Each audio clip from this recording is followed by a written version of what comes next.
මේ වගේ කපා ගන්න ඕන වලද කපාගෙන අපි බලමු දැන් කොහොමද මේක හදන්නේ කියලා. තෙල් එක රත් වෙද්දී ලුණු මිරිසයි කරපිංචායි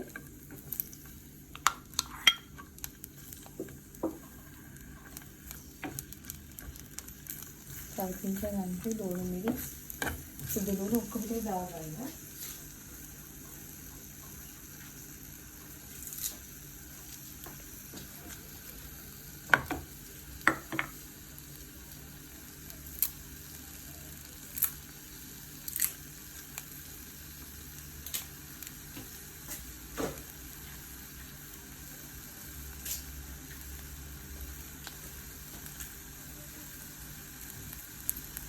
ටිකක් තෙල් කරාට ගිහින් දැම්මා.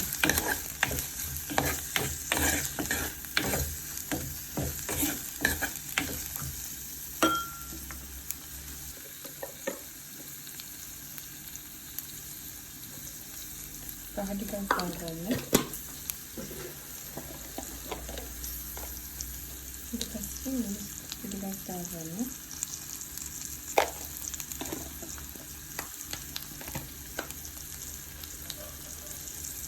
තුන පහ ටිකක් දාගන්න.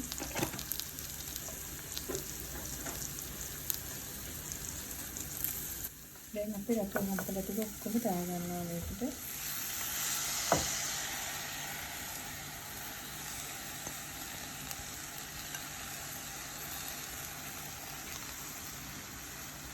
දැන් අපි හම්පල ටික අපි ඔක්කොම දාගෙන මේක ටිකක් වෙලා වහලා තියෙනවා.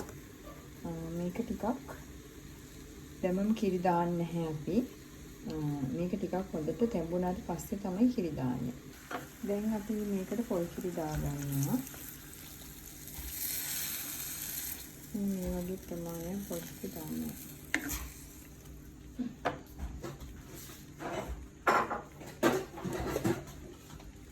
කොහොමද ලුණු දාන්න.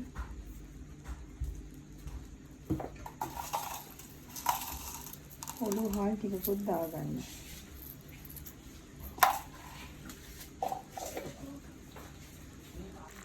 ටිකකින් ඔයාලට ගෑස් එක වහගන්න පුළුවන්. මේ විදිහට තමයි ඉදුණාට පස්සේ අපිට බලා ගන්න පුළුවන්.